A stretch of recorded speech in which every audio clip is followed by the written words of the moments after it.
Բարև ձեզ, մենք ուղիղ եթերում ենք, մեզ կարող եք հետևել Հայլի ակումբի եւ Անժելա Թովմասյան YouTube-յան էջերով։ Իմ հյուրն է Հանրապետական կուսակցության գործադիր մարմնի անդամ Գագիկ Մինասյանը։ Բարև ձեզ, պարոն Մինասյան։ Շնորհակալ եմ հրավերն ընդունելու համար։ Եվ այսպես բավականին երկար ժամանակ չենք հանդիպել, բավականին շատ հարցեր են կուտակվել, երեքերս մի փոքր հետ գնանք, թեպետ այդ հարցին շատ այդ հարցի հետ կապված շատ քննարկումներ ենք ունեցել, բայց ձեր կարծիքն էլ հետաքրքիր է լսել, այսպես երևի արագ անցնենք Կրեմլում էր, Մոսկվայում էր Նիկոլը, այնուհետև Ալբանիայում, ես կխնդրեի այս շղթան տեսնել եւ իր պահվածքը դրանից հետո ինչներ ուշագրավ, որ Ալիևի եւ Ադրբեջանի կողմից 1-2 նորից շատ հստակ խիստ կոպիտ հայտարարություններ Հայաստանի խաղաղության պայմանագրի Արևմտյան Ադրբեջան ստեղծելու հետ կապված Մինսկի, այնտեղ շատ կոնկրետ կետերին էին անդրադարձել, որ պիտի երկու շատ կոնկրետ կերկար չպիտի լինի դա, եւ խնդրեմ։ Տեսեք Անժելա, դուք ասացիք շատ արագ, բայց որքան արագ գնանք այդ ձեր ասած Ալբանիայի եւ այո, Մոսկվայից առաջ եղավ մի բան, երբ ինքը գնաց Էստոնիա եւ մասնակցեց կոմունիզմի ոչռագործությունների նվիրված ցուցահանդեսին, այնտեղ ծաղիկ խոնարհեց դրան զոհերի առաջ եւ այս դրվագը հնարավոր չի չդիտարկել այն բանից հետո, երբ որ ինքը գնում է Մոսկվա եւ փորձում է այնտեղ մայիսի 9-ի շքերթին մասնակցել, այո, մայիսի 9-ի շքերթին մասնակցել եւ դա ինչի մասն է խոսում, դա խոսում է քաղաքական շպագատի մասին, որը ինքը ստիպված ընդունել է, որպեսզի կարողանա մի խնդիր լուծել։ Եվ եթե մենք այդպես չենք նայում խնդրին, որևէ արդյունքի չեն կարող հասնել։ Ինքը մի խնդիր ունի՝ մնալ իշխանության։ Եվ որպեսզի մնա իշխանության, ինքը պետք է կարողանա բոլոր հզոր ուժերին բավարարի։ Մի կին ասեցի գնում է այնտեղ ըստ էության հակառուսական ակցիայի է մասնակցում, հետո գալիս է Մոսկվա պրոռուսական ակցիայի է մասնակցում կամ պրոխորհրդային, գնում է Եվրոպա Ալբանիայում, այնտեղ պրոեվրոպական ակցիայի է մասնակցում։ Եվ դա միայն իր այցելությամբ չի, այլև Հայաստանում ձեռնվող քաղաքական զարգացումների մասին։ Ընդունում են եվրոինտեգրման սկզբի մասին հայտարարություն, երբ Ռուսաստանի արտաքին գործերի նախարարը գալիս է Հայաստան, ըստ էության Հայաստանի արտաքին գործերի նախարարը ասում է, որ մենք այդպիսի գործընթաց չենք սկսել։ Գիտեք, ասում են, որ կատվի թե մկան խաղը միջև մառան։ Այո, այտենց մի բան է։ Եվ դա բոլորն են տեսնում, բայց ամենակարևորը, որ այդ շպագատի կամ կոշիկներ լիզելու քաղաքականության արդյունքում տուժում է հայ ժողովուրդը, տուժում են մեր պետական շահերը եւ երկու հիմնական բաժնետերերը, որտեղ ըստ էության նրանք բերեցին այս պատոհասին Հայաստան, Թուրքիան եւ Ադրբեջանը, նրանք շատ հստակ իրենց ծրագիրը առաջ են տանում եւ հիմար կլինեն, եթե առաջ չտանեն։ Տեսեք, վերջերս եւ ավելի լկտի է դարձել Էրդողանը եւ Ալիևը։ Էրդողանը հայտարարեց, որ Հարավային Կովկասը իրենց Թուրան ծրագրի կարևորագույն օղակն է եւ եթե շարունակենք իր խոսքերը, դա նշանակում է, որ եթե իրենք Հարավային Կովկասը իրենցով չանեն, ապա այդ իրենց պատմական գեր ծրագիրը իրենք չեն կարող իրականացնել։ Դա ինչի մասն է խոսում։ Դա խոսում է մի բանի մասին, որ Էրդողանը գտնում է, որ Հայաստանը պետք է դառնա Երևանստան, որովհետեւ ըստ էության երկու հիմնական խնդիր կար, որի համար իրանք բերել էին այս պատոհասին Հայաստան, ընդ որում որ բերել էին, դրա մասին Ալիևն էլ է ասել, որ ինքը մեծ ներդրում է ունեցել այս Նիկոլին այստեղ իշխանության կարգելու, գիտեք, համոզված է մեր ունկնդիրներն էլ գիտեն, որ մեծ քանակի ֆինանսական միջոցներ է եկել Ադրբեջանից Հայաստան ու դրանք հենց ծախսվել են այս գունավոր հեղափոխության իրականացման վրա։ Եվ ակնհայտ է, որ առաջի խնդիրը այդ գումարներով իշխանության բերած իշխանությունը լուծեց, դա Արցախի ադրբեջանականացումն ունում է երկրորդ խնդիրը, Հայաստանի հրմանիստացումը։ Խնդիր, որի մասին արդեն շատ պարզ խոսում է Էրդողանը։ Ինչ վերաբերում է Ալիևի հայտարարություններին, այստեղ ամեն ինչ եւս շատ պարզ է, այդպես էլ պետք է լինի։ Ինքը ասում է, որ Հայաստանը բացի այն, ասենք թե սահմանության նախաբանի հետ կապված խնդրից, բացի մեր զինանշանի հետ կապված խնդրից, որի մասին բոլորը գիտեն, շատ առարկայական է դարձել արևմտյան Ադրբեջանի կոնցեպտը։ Արդեն Ադրբեջանում մարդկանց ID քարտեր են տալիս, որտեղ գրված է Հայաստանում գտնվող տարածքների ադրբեջանական անվանումները եւ քաղաքացին, որը ծնված է այնտեղ, պատկերացնում եք, եթե պաշտոնական մակարդակով այդ հասարակական կազմակերպությունը այդ գործը անում է։ Ալիևը ասում է, որ մենք պետք է ակնկալում ենք, որ Հայաստանը պետք է որևէ խոչընդոտ չներկայացնի, որպեսզի Հայաստանից արտագաղթած ադրբեջանցիները 100,000-ներով գան Հայաստան։ Սա եւս Հայաստանի Երևանի ստացման խնդիրն է։ Այստեղ ինչն է կարևոր։ Գիտեք, Անժելա, բոլորս պետք է հասկանանք մի բան։ Անթույլատրելի միամտությունը մեղմ եմ ասում։ Մտածել, որ այս սա էլ կտանք ու վերջ։ Ոչ։ Նահանջը գնալու է մինչև վերջ, այստեղ պետք է որևէ հայ չապրի։ Այ Հայաստանի Հանրապետություն կոչվող տարածքում ոչ մի հայ չպետք է ապրի։ Այստեղ պետք է մնա այնքան հայ, ինչքան այսօր մնացել է Արցախում։ Եթե մենք սա չտեսնենք, ուրեմն կույրից ավելի կույր ենք։ Եվ չտեսնենք, որ այս ծրագիրն է իրականացնում ոչ միայն Ադրբեջանը ու Թուրքիան, այլև նրա գործական Հայաստանի իշխանությունը։ Սա է խնդիրը։ Այսինքն ձեր մտքից անգամ հանեք վիլայետ հասկացողությունը չի լինելու այդպիսի բան։ Լինելու է, ո՞չ։ Այստեղ հայեր չեն լինելու։ Անունը պահպանվելու է, ինչպես Սիրիայի անունն է պահպանվել, իբրև թե։ Այնպես էլ Էրմանստանը կպահպանվի, ինչ է եղել որ, բայց այդտեղ հայ չի ապրի։ Կամ կապրի այնքան ինչքան օրինակ այսօր ապրում են Բիթլիսում կամ Սասունում։ Էդ է։ Ինչ է ակնկալում հիմա, ասում են միակ մարդը, ումից ինչ որ ակնկալիք ունի եւ ով պահում է իրեն իշխանության, Էրդողանն է, համաձայն եք եւ Նաեւ Ալիևը։ Ահա։ Նաեւ Ալիևը։ Իսկ ինչ են ակնկալում իրենք ինձ բերանով են ասում, չէ՞։ Ասում են դուք պետք է դառնաք թուրքական աշխարհը միավորող կամուրջ։ Եվ այդ կամուրջի խնդիրը դուք պետք է իրականացնեք, դուք պետք է թույլ տաք, որ այստեղ գան ապրեն ադրբեջանցիներ, 100,000-ավոր։ Իսկ դա նշանակում է, որ ընդհանրապես այստեղ Հայաստան չի լինելու, այստեղ լինելու է մի թուրքական բնակավայր, ճիշտ այնպես ինչպես Արցախը։ Ակնհայտ է, նույնիսկ եմ կրկնում, անթույլատրելի է, եթե մեկ իրեն թույլ է տալիս դա չտեսնել։ Սա ծրագիր է, որը դրված է եղել հենց 18 թվականին, երբ իրենց ուժերով բերվեց այս իշխանությունը Հայաստան։ Թուրքական գործակալների իշխանություն։ Եվ եթե դուք հետևեք նրանց իրականացած քայլերին, որևէ պատահականություն տեղ չկա։ Հետևական բոլոր քայլերը տարել են նրան, որպեսզի իրականացվի այդ երկու ֆունդամենտալ ծրագիրը։ Արցախի ադրբեջանականացում, Հայաստանի վիլայեթացում։ Շատ փայլուն կերպով հակառուսական տրամադրությունը եւ տրամադրվածությունը իրենք շարունակում են բերել։ Երեք էլ չգիտեմ կազմակերպված էր թե ինչ էր, այսպես հարցադրումներ ա ուղված Լավրովին, կարող եմ ընթերցել, կարող եք, եթե դուք ծանոթ եք, կարող եք հերթով անդրադառնալ ռուսական զենքի օգտագործում մեր նկատմամբ հապկի, այսպես ասած, միջամտել է, խնդրեմ։ Տեսեք, Անժելա, երբ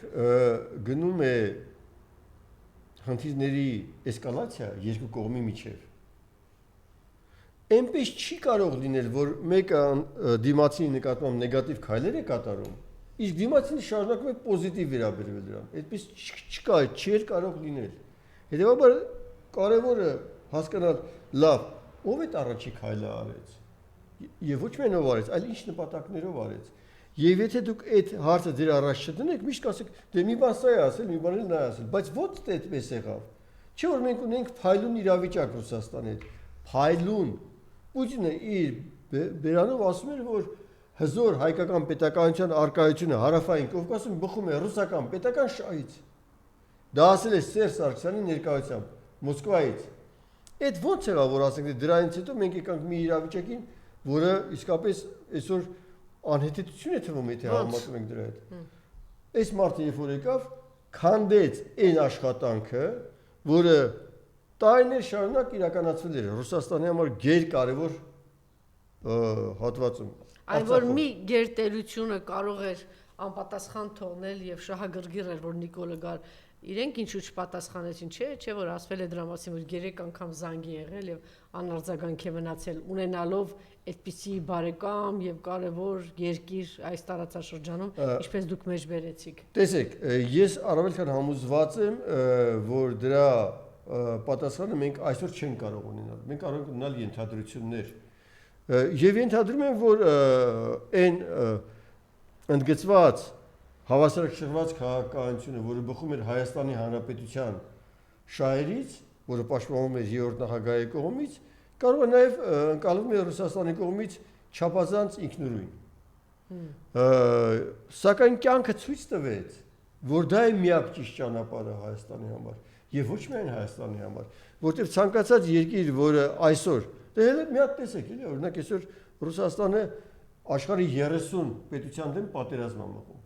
30 պետություն եւ մի կողմից էլ Ռուսաստան։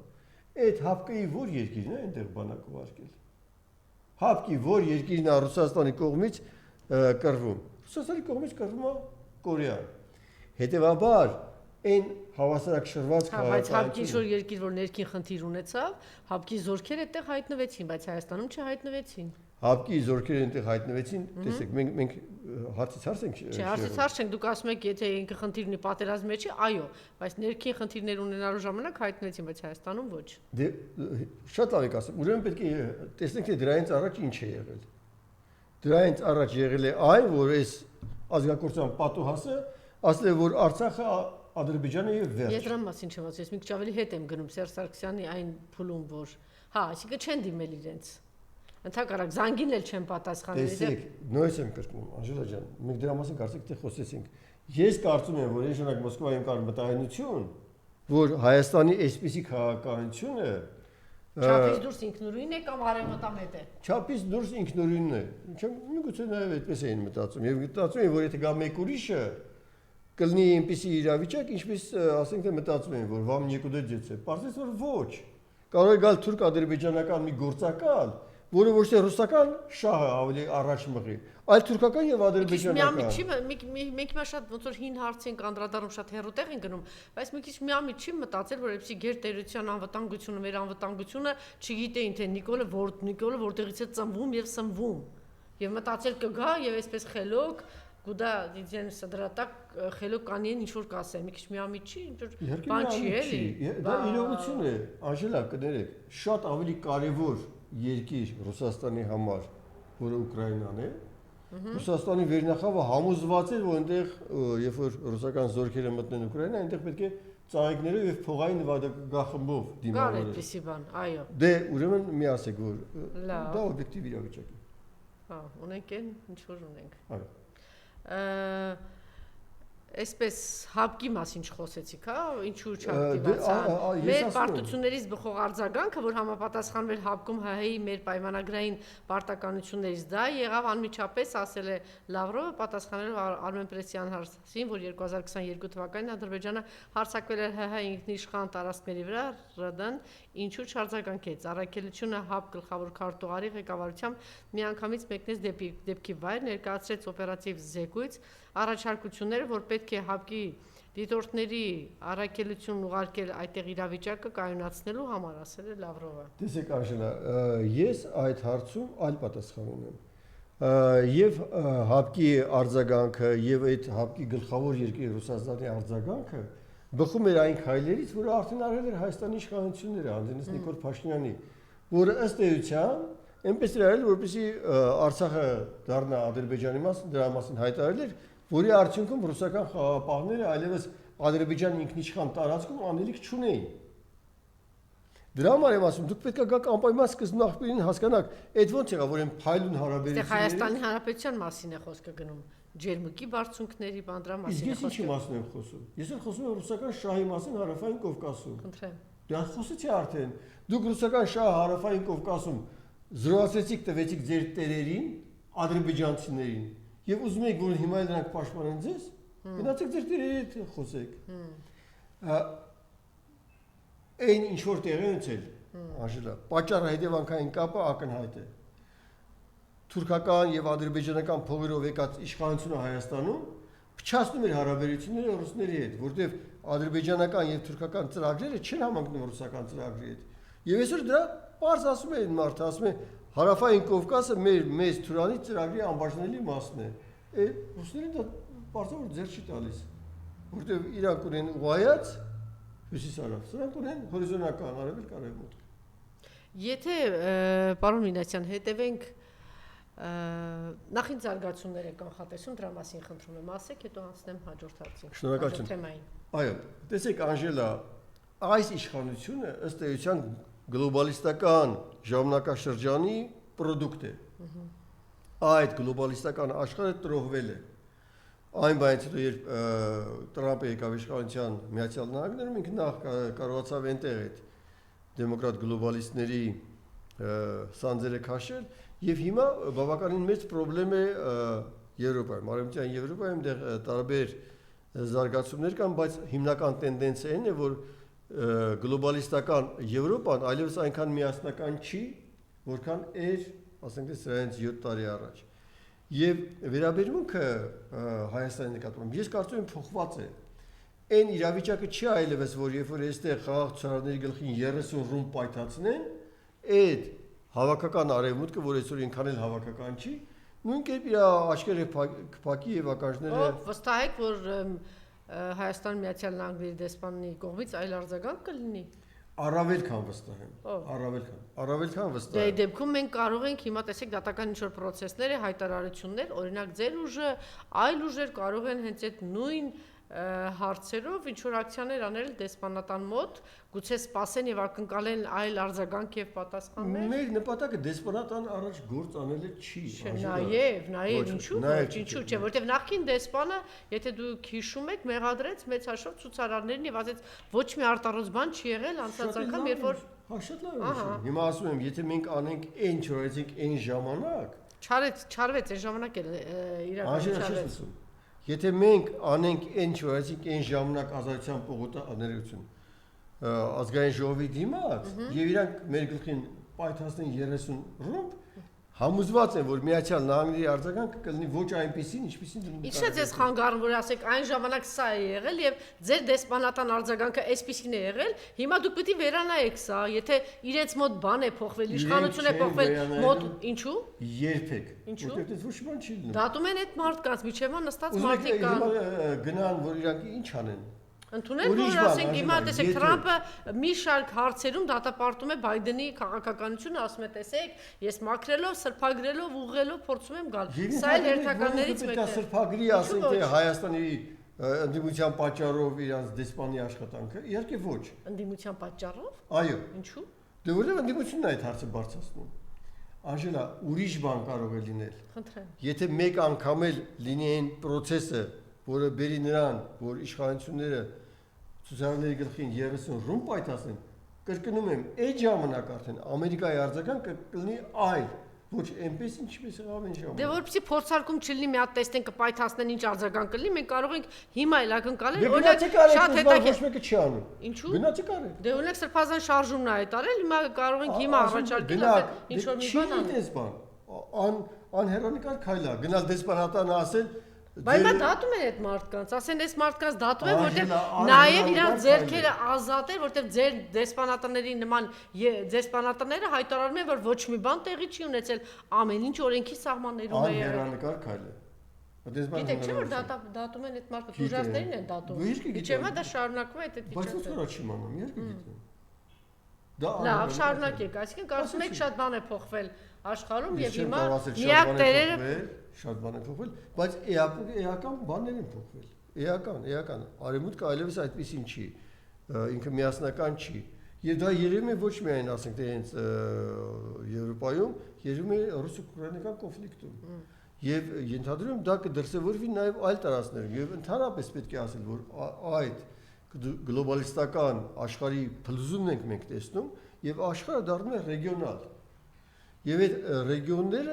ըստ էության Հարավային Կովկասում կամ պետք է լինեն Հարավային Կովկասում կամ պետք է մտնեն թուրքական ռեգիոնի մեջ կամ ռուսական,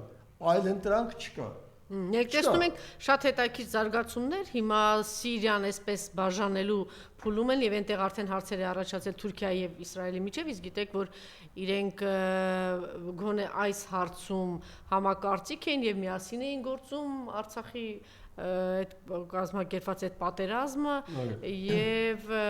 ինչ է կարծում այստեղ շահերի ինչ արդեն շահերի բախում է տեղի ունենում եւ նաեւ զուգահեռ հիմա շատ ուշագրավ է Արազ 2025 զորավարժություններն են տեղի ունենում Արցախի տարածքում ինչ զարգացումներ ինչ կանխատեսումներ եւ նաեւ Իսրայել Միացյալ Նահանգներ շահերի համընկնում կա շատ լավ թեմա անդրադարձակ տեսեք Ընդհանրապես Իսրայել Միացյալ Նահանգներ եւ Բաքու երանգյան մասներ են խոսում, որտեղ նույն ակնհայտ է որ շատ մեծ ազդեցություն ունի հրեական լոբին Ամերիկայի կողմից ընդունված որոշումների վրա դա բոլորը գիտեն եւ մեծ պոզիտիվ հարաբերություններ են Իսրայելը Ադրբեջանի հետ, որովհետեւ Իրանի հետ կապված խնդրի պրո-իսրայելական լուծման համար չափազանց կարևոր է Ադրբեջանի դիրքորոշումը։ Սակայն մենք ականատես ենք նաև մի իրավիճակի, որ Միացյալ Նահանգները ոնց որ չեն արդարացնում այն ակնկալիքները, որ ուներ Իսրայելը։ Եվ իրենք փորձում են ավելի հավասարակշռած հարաբերություններ հաստատել Իրանի Իսլամական Հանրապետության հետ Ես դրա մասին դեռ վաղուց ասել եմ, որ դա շատ հնարավոր տարբերակ է եւ ըստ էության կարծեք թե գործերը գնում են նրան, որ պետք է համաձայնագիր ստորագրվի Իրանի Իսլամական Հանրապետության հետ եւ Միացյալ Նահանգների միջեւ, որպեսզի Իրանը հրաժարվի միջուկային զենքի ստեղծման հեռանկարներից, դրա դիմաց մեծ սանկցիաների վերացում կարող է տեղի ունենալ Ես կարծում եմ, որ այս հենց Իրանի հետ կապված հարցում Միացյալ Նահանգների եւ Իսրայելի տեսակետները տարբերվում են իրանից, ինչը շատերը չէին կարողանում կանխատեսել եւ այս պարագայում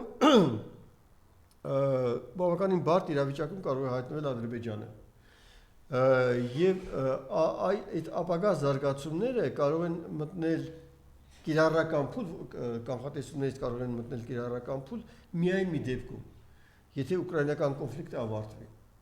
քանի դեռ ուկրաինական կոնֆլիկտը կա Ռուսաստանի կախվածությունը Թուրքիայից Ռուսաստանի կախվածությունը Ադրբեջանից չափազանց մեծ է եւ այդ պարագայում ակնկալել որ ուկրաինան կարողանա թույլատրել այնքան ճնշումը որ Ռուսաստանը կարողանա ազատ նաեւ կարողանա ձերբազատվել այն կախվածությունից որ ինքը ունի Թուրքիայից եւ Ադրբեջանից դժվար է պատկերացնել։ Գոնե ես դա չեմ տեսնում այդ հնարավորությունը։ Բայց եթե այդ կոնֆլիկտը ավարտվի, շատերը ասում են որ այս տարվա վերջին կարող է դա տեղի ունենալ, ես ենթադրում եմ որ Ռուսաստանը պետք է իր պետական շահերին ավելի հետամուտ լինել, իսկ այդ պետական շահերը գիտեք վերջերս ստորագրվեց եւ կարծեմ հենց երեք վավերացվեց Իրանում ռուս-իրանական համաձայնագիրը ռազմավարական գործընկերության չափազանց ակնհայտ մի իրավիճակ է ստեղծվելու այդ կոնֆլիկտի ավարտից հետո երկաթյա վարակույր է իջնելու Ռուսաստանի համար դեպի Եվրոպա եւ ըստ էության ի զարգացման միակ հեռանկարը լինելու է դեպի հարավ։ Ռուսաստան-Իրան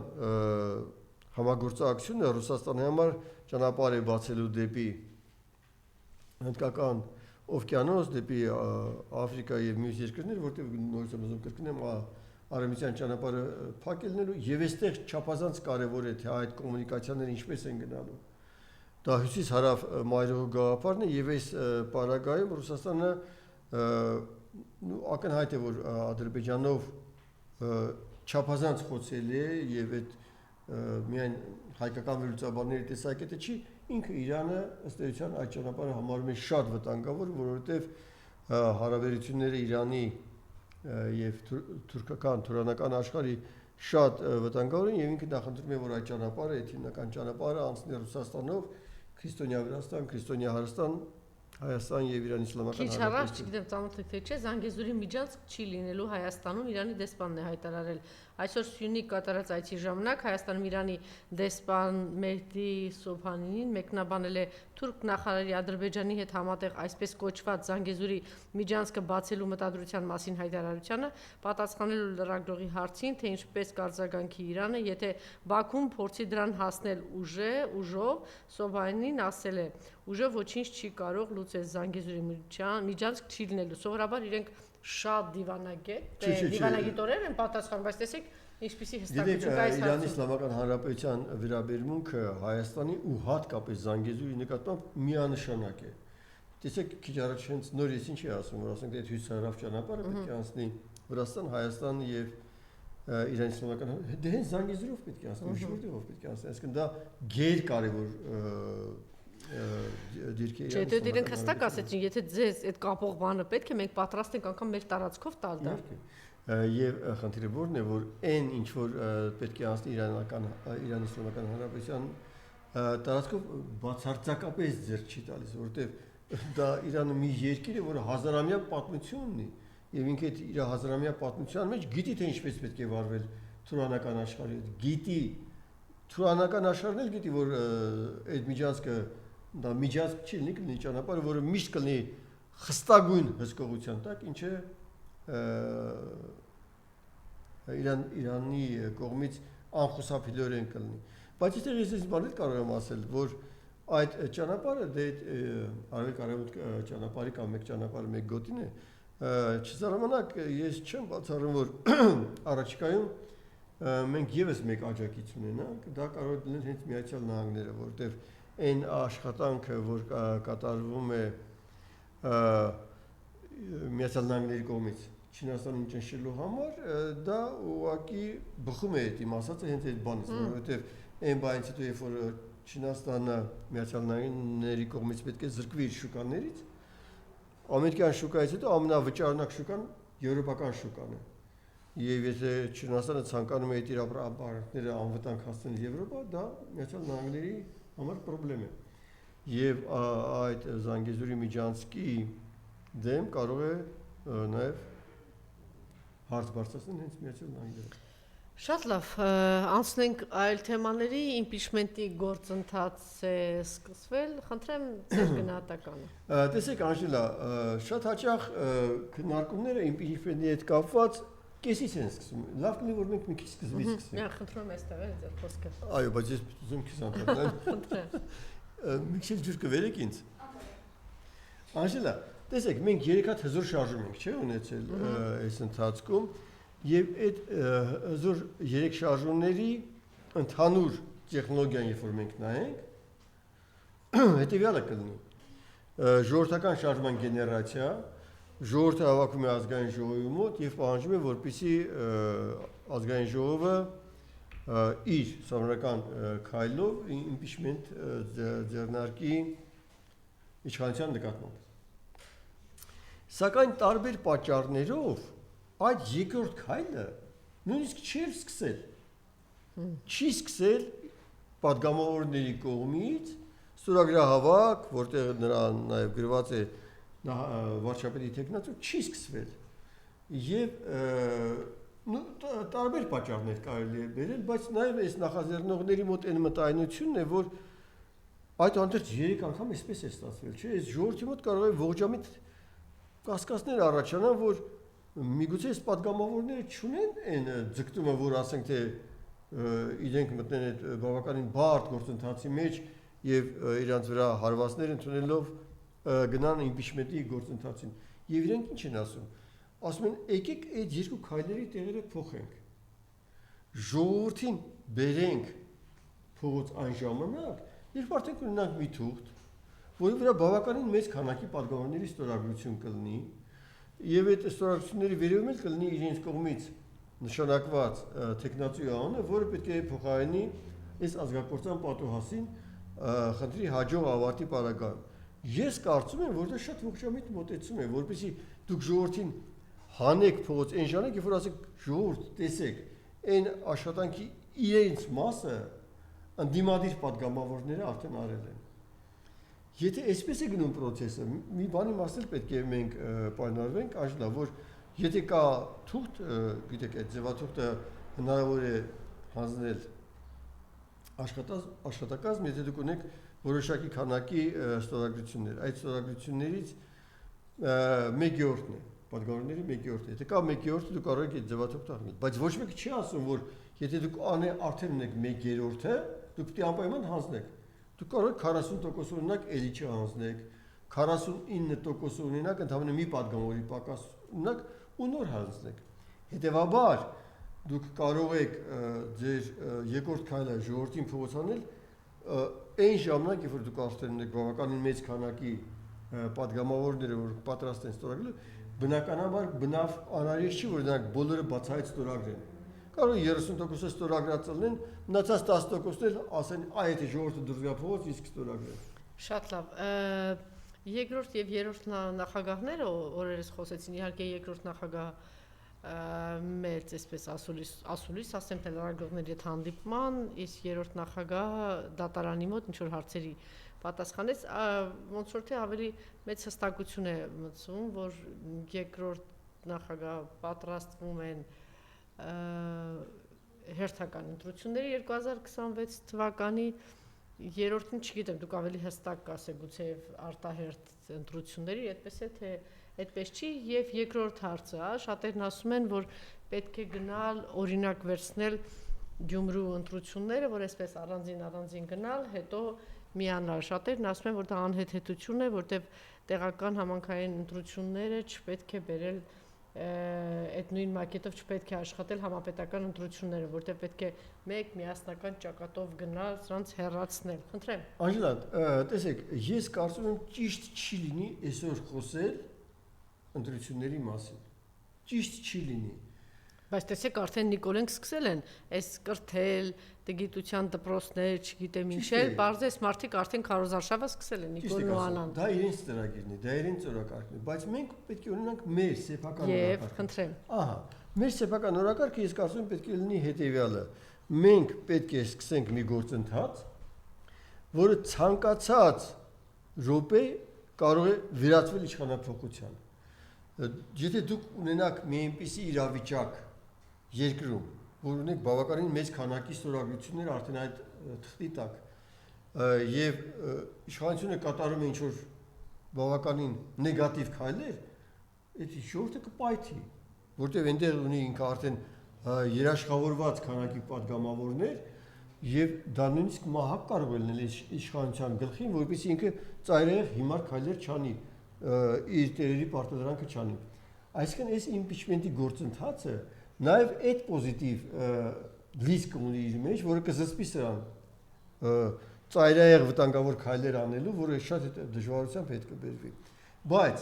եթե նույնիսկ դա մի կողմ դնենք, մենք կարող ենք ունենալ մի իրավիճակ, որ այլ, ասենք թե չգիտեմ, սոցիալական մի հատ խնդիրներից կարող է լինել, որը էլի այդ մի կայծից հրդեհ բռնկվի։ Հետևաբար մեր մոտեցումը սա է, մոտեցում, որը մենք որդեգրել ենք եւ ամբողջ դիմադիր դաշնա որդեգրել, արդեն առնվազն այն խարիտառը 44-րդ պատերազմից հետո այս դավաճանների ցանկացած օրը իշխանության բերում է մեզ նորանոր փորձանքների։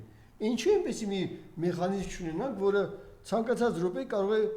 սպառնել այս իշխանությունը։ Եվ նաև հիմնական քննադատությունը ավանդական կուսակցությունների երկրորդ երկու նախագահների թիմերին, դիմադիր ուժերին, որ ժողովրդի հետ վատ են աշխատում, տեղերում վատ են աշխատում եւ սոցիալական հիմնական թեմաները չեն կարողանում բարձրացնել, համաձայն եք։ Այո, իհարկե համաձայն եմ։ Իհարկե համաձայն եմ։ Եվ որովհետև իրենք իշխանության եկան, այսպես չէ, այդ անընդհատ շահարկելով թալան, չգիտեմ ինչ, դա մեխանիզմներ էր, արևմտյան կարողացան 20 տարի շարունակ եւ հիմա իրենց այս խայտարակ թալանի ֆոնին իմիջիայլոց ասում են հենց հատկապես դրանից են այսպես ջղագրվել գրգիր վիճակում, որովհետև տեսեք արդեն օրինակ Հրանտ Բագրատյանը խոսեց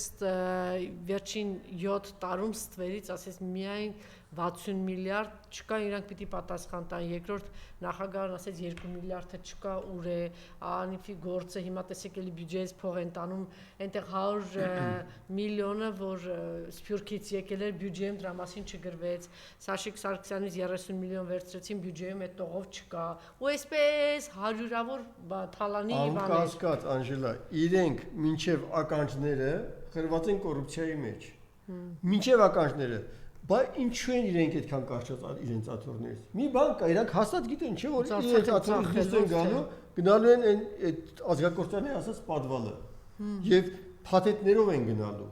փաթեթներով, ոչ թե հաթաթ։ Բայց մենք կարողանում ենք հանրությանը ժողովրդին հասցնել, որ տեսեք, թալանը, չգիտեմ ինչ է, լոզունգներով եկածներ, այսօր չի աննախադեպ թալանի ու կոռուպցիայի, թե ոնց են թալանում ժողովրդին։ Կարողանում ենք հասցնել։ Քեզ պետք է պատասխանեմ հարցումների արդյունքում։ Տեսնում ես, չէ՞ ուր է հասել նրանց ռեյտինգը։ Նույնիսկ մեր նման երկրների համար բնական ադմինիստրատիվ ռեսուրսը ավելի մեծ է, քան իրենց ձայները։ Այսինքն նույնիսկ իրենց ադմինիստրատիվ ռեսուրսի մի մասը իրենց այլևս չի վստահում, որտեղ տեսնում է, աչքով տեսնում է, թե ինչ են արել։ Լափել են այս երկրի, այս ժողովրդի փողերը լափել են։ Սա է։ Շատ լավ։ Եվ վերջին հարցը տիկնոջ ակտիվությունը այս ծավալի եւ այս սանձարձակությունը այսպիսի բառամթերքով ոչիլ էշ նախագահների հարցերին, տխմարներ, քաղաքական գործիչների հասցեին, չգիտեմ, այս սա ինչի մասին է խոսքը։ Այժմ եթե կարելի է շատ կարճ պատասխանել, որովհետև չեմ ուզում մտնեմ։ Ես մեր ժամանակներում մի տիկնոջ եմ տեսել, որ առաջի տիկին է եղել ու այդքան ակտիվ է եղել։ Գերակտիվ։ Գերակտիվ, այո։ Դա Գորբաչովի տիկիններ ու այդ ակտիվության շնորհիվ նաև այդ երկիրը ըստ էության փլուզվեց։ Այսքան։ Շնորհակալություն։ Ես եմ շնորհակալ։